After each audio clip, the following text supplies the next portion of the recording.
amazing artist. I hope you are having a great day today. Welcome to the last week of our Chilean landscapes. So far we've learned all about texture and the three different parts of a landscape. The foreground is right in the front, the middle ground's in the middle, and the background is everything in the back. We also learned last week how to make these really cool origami houses. You should have at least 3 houses, one big house, one medium house, and one smaller house. But maybe you wanted to add a couple more houses to your landscape, and that's totally fine. Now today we are going to do something called a whip stitch, and we're going to do it just on the left side of our paper and on the right side of our paper. And to get this whip stitch effect on my collage, I am going to be using a hole puncher to punch holes going all the way down the right side of my paper and on the left side of my paper.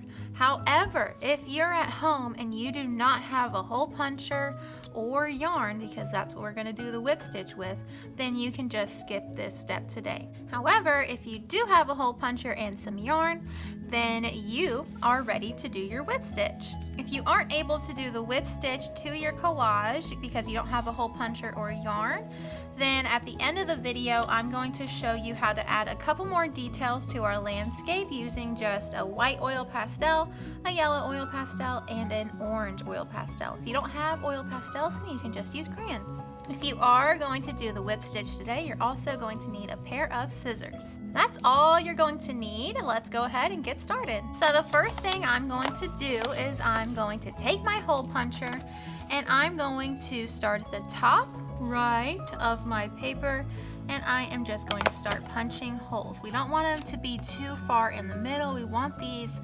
holes to run along the edge of our paper, and I'm going to space them out just a little bit because we don't want to have too many, or else then our whip stitch will look a little bit confusing. So I'm going to space them out about 1 inch away from each other, and I'm going to do this all the way down my paper. Now once you get to your landscape where you did your collage, it's going to be a little bit trickier because that is 2 or maybe 3 or 4 layers of paper that your hole punch has to go through. So you might need to get an adult to help you with this if it becomes too difficult, because it is a little bit tricky. So now I'm on 3 layers of paper, so let's see how this goes. I'm going to try to avoid punching holes in my house, so try not to punch any holes into your origami houses. And oh yeah, 3 layers is pretty tough to get through, so you might have to get an adult to help you out with this. So I'm going to take my hole puncher and I am going to punch holes all the way down the right side of my paper and all the way down the left side of my paper, making sure not to get them too close together. Have them about 1 inch apart, and then I'll be right back to show you the next step.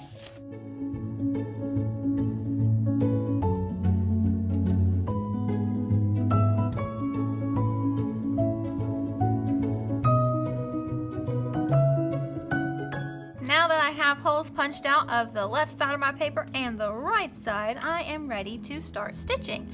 And I'm going to take my yarn ball. You can take any color that you'd like to, and I'm just gonna get some yarn. You don't have to measure this out. We just don't want it to be too short of a piece, and we don't want it to be a very long piece. Okay, sometimes I like to measure the side of my paper where the holes are, and I'll measure it so that's about the same length, and then I'll do that twice. So I'll wrap it around and I will say that's a pretty good length for my yarn, so I can snip it off.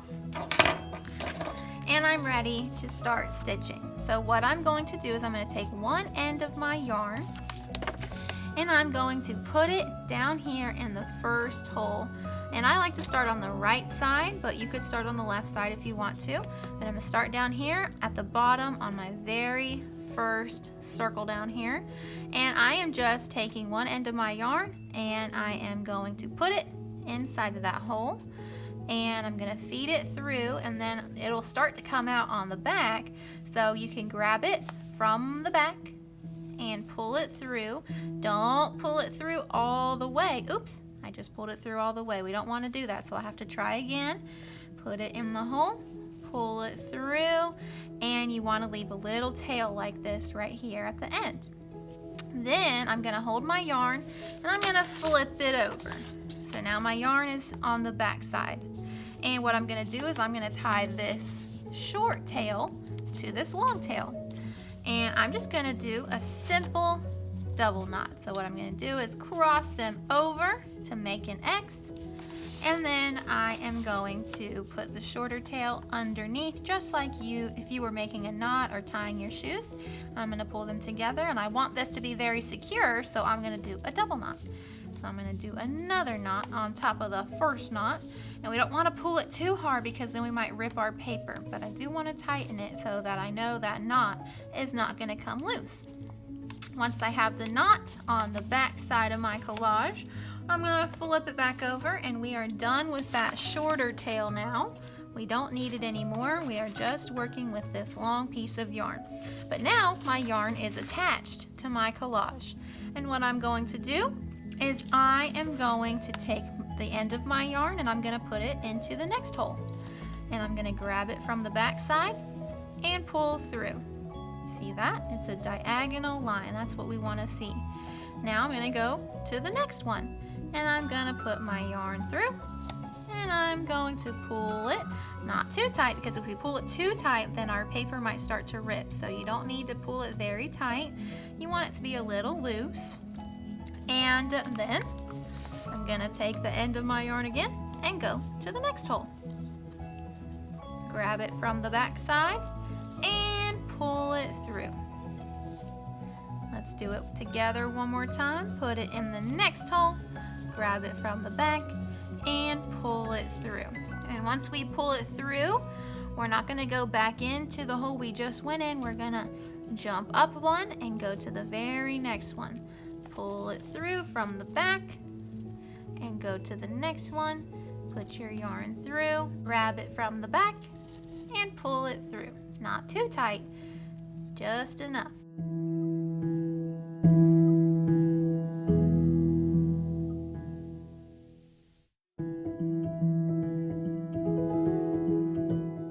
Just finished my whip stitch and I went all the way up to my very last hole here up at the top.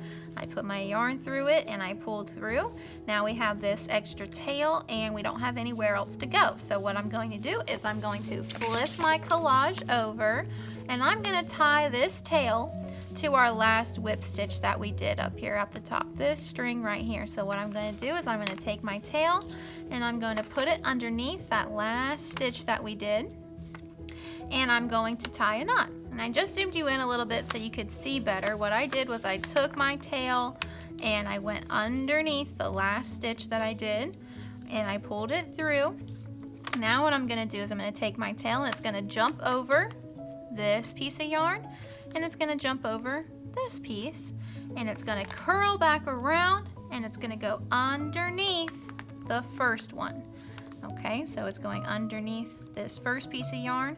It's not going to go underneath the second one. I'm going to take my fingers and I'm going to pull that yarn through. So now we just tied it in a knot back there, so it is secured. After you tie your knot, you can actually go ahead and just trim off that extra little bit of yarn so that we don't have a big old tail. You can do it on the bottom as well. And that is one side done. And I'm going to do the same exact thing over here on my left side. So I'm going to take my yarn and I'm going to measure it. I like to measure it. You don't have to, but we just don't want it to be too short or too long. So I'm going to measure it to be the same length as the long side of my paper where the holes are. And then I'm going to wrap it around and do one more. The same length, and then I can trim it off, and that should be about right. Any extra that we have, we can just trim off like we did on this side. And I'm going to do the same exact thing. I'm going to tie it to the bottom hole down here with a double knot, just like we did, and then I'll start doing my whip stitch all the way up at the top, and then I'll tie another knot at the top. But I'm going to go ahead and speed this part up because we just went over how to do this. If you need to, you can always rewind this video and rewatch how we got our whip stitch started, how we whip stitched all the way up to the top, and how we ended our stitch. Okay, so I'm going to go ahead and do my left side, and then I will be right back to show you the next step.